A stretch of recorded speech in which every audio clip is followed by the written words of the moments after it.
Hello friends, welcome to Defence Matrix. तो ये चीज़ हमने ऑपरेशन सिंदूर के दौरान देखी थी कि जो हमारे स्टैंड ऑफ वेपन्स हैं उन्होंने कितना क्रूशल रोल प्ले किया था। तो हमने लॉन्ग रेंज लॉन्चिंग म्यूनिशंस का भी इस्तेमाल किया था, साथ में हमने लॉन्ग रेंज की क्रूज मिसाइल्स भी यूज़ करी थी। और इस ऑपरेशन में ये चीज़ तो क्लियर हो गई कि जो फ्यूचर है ये स्टैंड ऑफ रेंज वेपन्स का है, जो कि प्रिसाइजली टारगेट्स को हिट करने में सक्षम हो। और इसलिए ऑपरेशन सिंदूर के तुरंत बाद ही करीबन $4.5 बिलियन के इमरजेंसी प्रोक्योरमेंट के प्रोग्राम को इनिशिएट किया गया था। और इसी में एक इम्पॉर्टेंट प्रोक्योरमेंट को सीक आउट किया जा रहा है, जो कि एक स्पेशल तरीके के कॉम्बैट ड्रोन का है। तो द मिंट द्वारा ये रिपोर्ट किया गया है कि इंडियन एयरफोर्स वीबैट कॉम्बैट ड्रोन्स को देख रही है, जिनको लोकली प्रोड्यूस किया जाएगा।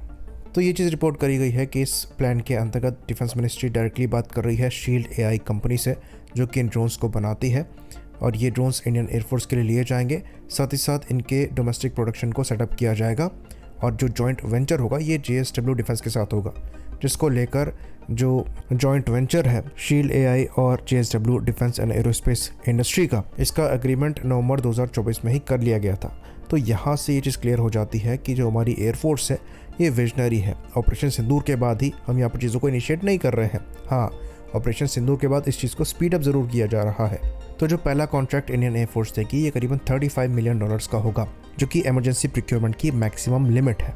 पर बाद में यहाँ पर नंबर्स ज़्यादा बड़े लिए जाएंगे, जिसके लिए कॉन्ट्रैक्ट ज़्यादा वर्थ करेगा। तो $90 मिलियन का जो जॉइंट वेंचर एग्रीमेंट है फुल TOT के साथ ये साइन हो चुका है, जैसा कि हमने बताया 2024 में ही।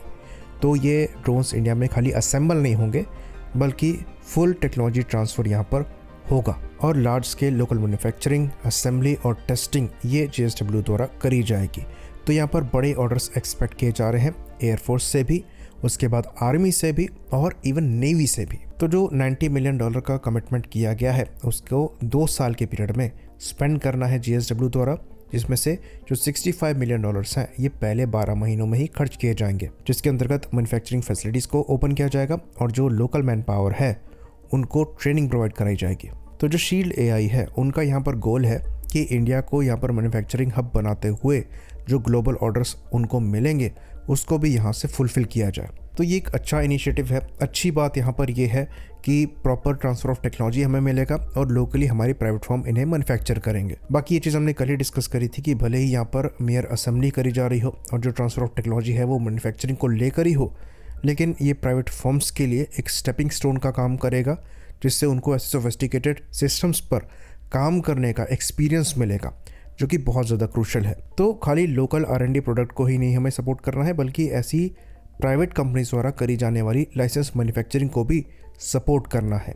हाँ, अगर पब्लिक सेक्टर कंपनी ये करती तो ये बिल्कुल भी सही ना होता, क्योंकि वो काफ़ी समय से ये काम कर रहे हैं और उनको अब R&D पर स्पेंड करना चाहिए। लेकिन अगर प्राइवेट फर्म्स ये करके शुरू कर रहे हैं तो इसमें ज़्यादा बुराई नहीं है। बाकी अब बात करते हैं शील्ड एआई के वीबैट की, और ये क्यों क्रूशल है, साथ ही साथ ये क्यों एकदम से पॉपुलर होते चले जा रहे हैं। तो वीबैट की जो खास बात है वो ये है कि ये एक VTOL UAV है, यानी कि vertical take off and landing UAV है, जो कि वर्टिकली टेक ऑफ भी कर सकता है, लैंड भी कर सकता है, लेकिन फ्लाई ये हॉरिजॉन्टली ही करता है। यहाँ पर विंग्स दिए हुए हैं। अब इसका सबसे बड़ा फ़ायदा ये है कि आपको अगर इन्हें लॉन्च करना है तो आप कहीं से भी लॉन्च कर सकते हैं और इनको कहीं से भी रिकवर कर सकते हैं। नॉर्मली जो दूसरे UAVs होते हैं उनको लॉन्च और रिकवर करने में थोड़ी परेशानी आती है। स्पेशल लॉन्चिंग प्लेटफॉर्म्स आपको उनके लिए चाहिए, और रिकवरी के लिए पैराशूट रिकवरी होती है, जो कि उतनी प्रिसाइज नहीं होती है। इसलिए इनको खासकर सुटेबल माना जाता है नेवल ऑपरेशंस के लिए, जिसके अंतर्गत ये शिप से लॉन्च और शिप पर ही रिकवर दोनों किए जा सकते हैं। तो ये बेसिकली किस कैटेगरी का UAV है ये हम समझ लेते हैं। तो ये कोई लॉन्चिंग म्यूनिशन नहीं है, पहली बात, यानी कि ये खुद टारगेट पर जाकर नहीं फटता है।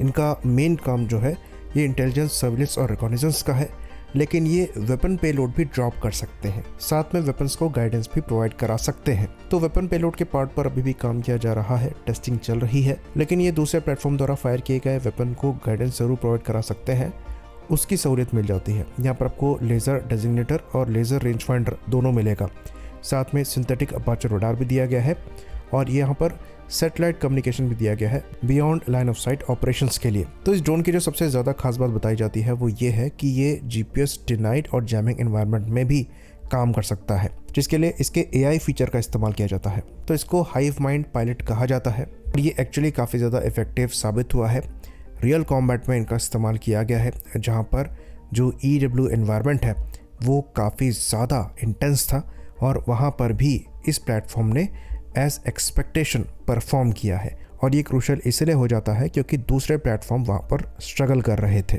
और यही हाइव माइंड पायलट ही इनका USP है। ऑल्दो अब ये कैसे काम करता है इस पर ज़्यादा चर्चा नहीं करी गई है और पब्लिक डोमेन में इसको लेकर कंपनी ने ज़्यादा डिस्कस भी नहीं किया है। तो ये AI पावर्ड ही कैपेबिलिटी है और कंपनी का USP है, इसलिए वो इसके बारे में ज़्यादा चर्चा नहीं कर रहे हैं, पर ये इसको काफ़ी ज़्यादा स्पेशल बना देता है। बाकी यहाँ पर आपको अनअसिस्टेड लॉन्च और रिकवरी दोनों की कैपेबिलिटी मिलेगी। बाकी एक और जिसकी खास बात है वो इसका एंड्योरेंस है। करीबन 13 आवर्स के ऊपर का एंड्योरेंस आपको मिल जाता है इस छोटे UAV से। बाकी ISR के लिए जो फीचर यहाँ पर दिया गया है इसको विडार कहा जाता है, जिसके अंतर्गत ये AI इनेबल्ड ऑप्टिकल सेंसर का इस्तेमाल करता है और ये स्मार्टली टारगेट डिटेक्शन के लिए यूज़ किया जा सकता है। और कहा यह जाता है कि ये 3140 nautical mile square per hour का कवरेज रेट देता है, जो कि बहुत सिग्निफिकेंट है। और कंपनी ये चीज़ बोस्ट करती है क्योंकि जो नियरेस्ट कॉम्पिटिटर है उसके कंपैरिजन में ये 2.5 गुना ज़्यादा है। तो मैक्सिमम पेलोड कैपेसिटी आपको 18.1 किलोग्राम की मिल जाएगी। मैक्सिमम रेंज यहाँ पर 130 किलोमीटर की है, वहीं पर सी बैंड रेडियो के साथ आपको 180 किलोमीटर की मिलेगी। और ये मैक्सिमम रेंज नहीं है, ये कॉम्बैट रेंज है। अगर आप वन वे रेंज देखेंगे करीबन 20 पाउंड्स के पेलोड के साथ और सैटेलाइट कम्युनिकेशन के साथ, तो ये आपको 1200 किलोमीटर्स तक की मिल सकती है। सर्विस सीलिंग यहाँ पर 18,000 फीट की है। तो आप यहाँ पर सवाल पूछेंगे कि आप 180 किलोमीटर की कॉम्बैट रेंज बता रहे हैं लेकिन one way maximum range 1200 kilometre की बता रहे हैं, ये क्यों? तो जो 180 किलोमीटर की मैक्सिमम रेंज है ये सी बैंड कम्युनिकेशन के साथ है, ये सेटकॉम के साथ नहीं है। सेटकॉम के साथ आप beyond line of site operate करेंगे, इसलिए वहाँ पर रेंज एक्सटेंड होकर 1200 किलोमीटर तक पहुँच रही है। तो 13+ आवर्स का एंड्योरेंस यहाँ पर ऐसे ही नहीं है। बाकी जैसा कि हमने बताया यहाँ पर वेपन पेलोड कैपेसिटी 18.1 किलोग्राम की है। तो अगर खाली वजन ही देखें तो इस लिहाज से आप यहाँ पर 2 ULPGM मिसाइल्स को इंटीग्रेट कर सकते हैं, जिसकी टेस्टिंग हमने हाल ही में करी है, क्योंकि वहाँ पर मिसाइल का जो वजन है वो एक मिसाइल का 8.5 किलोग्राम है। तो ये UAVs काफ़ी ज़्यादा कारगर साबित होंगे, इनकी परफॉर्मेंस काफ़ी ज़्यादा इम्प्रेसिव है और ये कॉम्बैट प्रूवन है। साथ ही साथ नेवी के लिए भी मैरीटाइम ऑपरेशंस में ये काफ़ी क्रूशल साबित हो सकते हैं, इसलिए इनकी इंडिया में मैन्युफैक्चरिंग एक काफ़ी अच्छी न्यूज़ है। साथ ही साथ शील्ड AI द्वारा इनको लेकर स्वामिंग ऑपरेशंस परफॉर्म करने पर भी काम किया जा रहा है, जिसके अंतर्गत इनको एज अ स्वाम UAVs इस्तेमाल किया जा सकता है। ये ISR का तो काम कर ही पाएंगे, साथ ही साथ अपने काइनेटिक वेपन पेलोड को भी गिरा पाएंगे, क्योंकि ये अपने वेपन पेलोड को गिराकर वापस रिकवर होने में सक्षम होंगे। इसलिए ये एक कॉस्ट इफेक्टिव सॉल्यूशन बनता है लॉन्चिंग म्यूनिशंस के कंपैरिजन में। तो ये एक बहुत अच्छी न्यूज़ है और ये बहुत अच्छी कैपेबिलिटी है जो इंडियन एयरफोर्स द्वारा ली जा रही है। आई होप इन्फॉर्मेशन यहाँ पर क्लियर रही हो। इसी बात पर इस वीडियो को हम ख़त्म करेंगे। लाइक करिए, सब्सक्राइब करिए। जय हिंद।